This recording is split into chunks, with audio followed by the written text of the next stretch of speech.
মনে করুন আপনি দাঁড়িয়ে আছেন ১৯৫০-এর দশকের শুরুতে, একেবারে নতুন এক যুগের দোরগোড়ায়, আর আকাশে উঠছে এমন এক বিমান যেটা পৃথিবীকে চিরদিনের জন্য বদলে দেবে।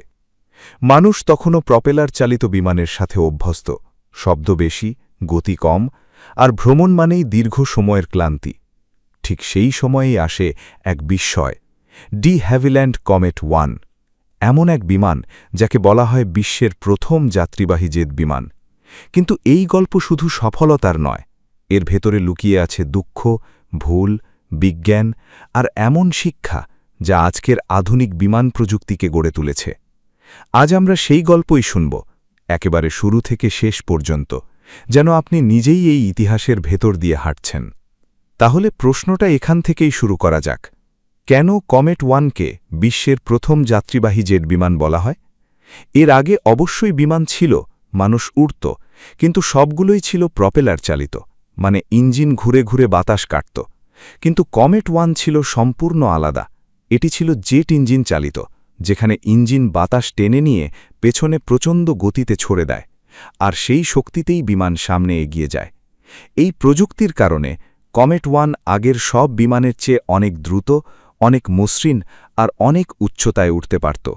১৯৫২ সালে যখন এটি বাণিজ্যিকভাবে চালু হয়, তখন পৃথিবীতে এটিই ছিল প্রথম বিমান যা যাত্রীদের নিয়ে নিয়মিত জেট গতিতে আকাশে উঠতে শুরু করে। তাই এটিকে বলা হয় বিশ্বের প্রথম যাত্রীবাহী জেট বিমান। শুধু প্রযুক্তিগত কারণে নয়, বরং বাস্তব যাত্রী পরিবহনের ইতিহাসে এটি একটি যুগান্তকারী সূচনা। এখন ভাবুন, এমন একটা জেট বিমান তৈরি করা তখনকার সময়ে কতটা কঠিন ছিল।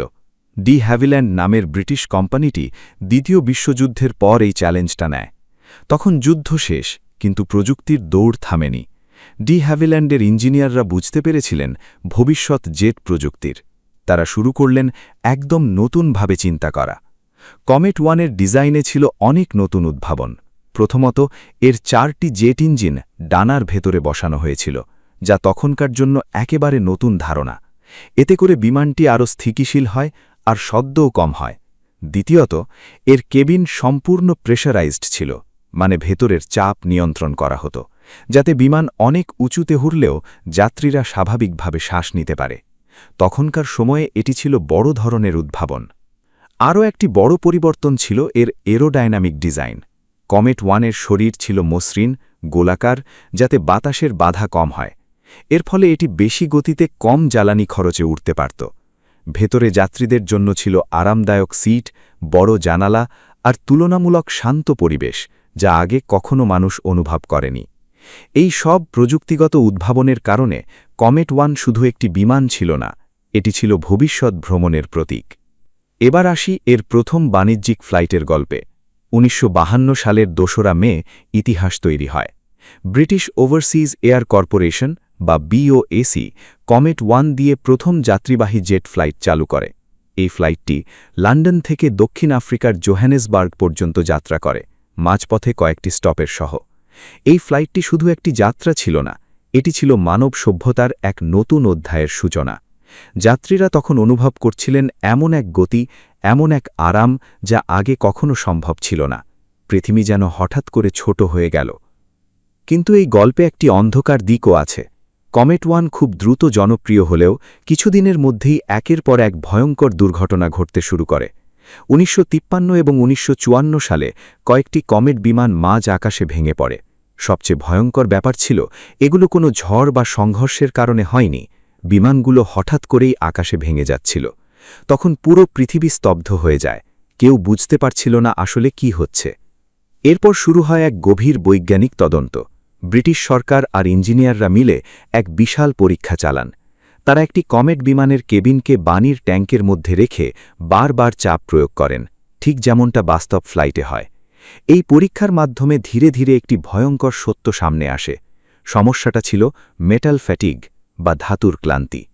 যখন একটি বিমান বারবার ওড়ে ওঠে নামে, তখন এর কেবিনের উপর চাপ বারবার পরিবর্তিত হয়। এই চাপের কারণে ধাতুর ভেতরে ছোট ছোট ফাটল তৈরি হয়, যা চোখে দেখা যায় না। কমেট 1-এর ক্ষেত্রে সমস্যা আরও বড় হয়েছিল এর জানালার ডিজাইনের কারণে।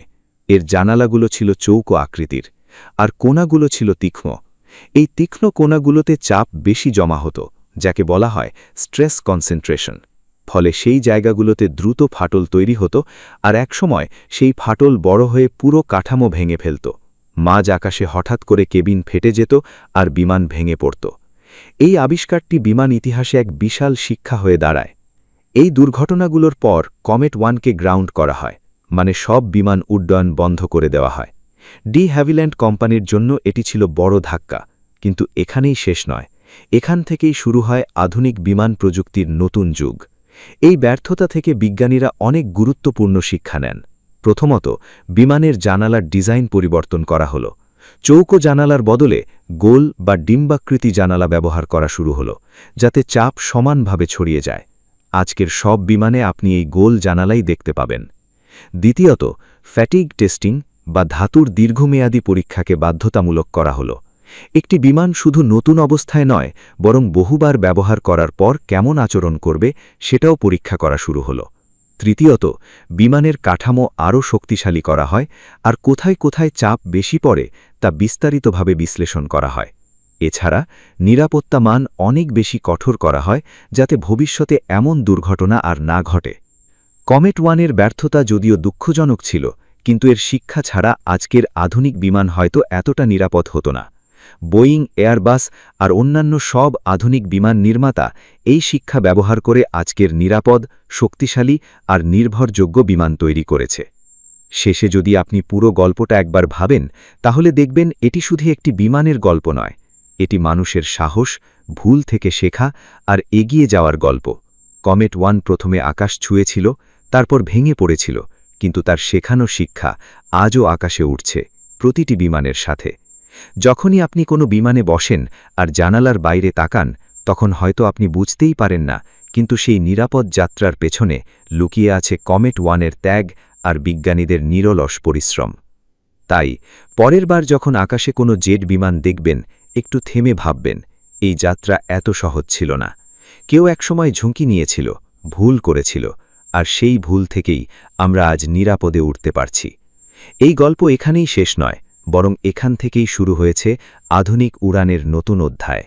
আর আপনি যদি এমন আরও অজানা, মিস্টিরিয়াস আর অবিশ্বাস্য ইতিহাস জানতে চান, তাহলে অবশ্যই সাথে থাকুন, কারণ পরের গল্পটি হয়তো আরও বিস্ময়কর হতে চলেছে।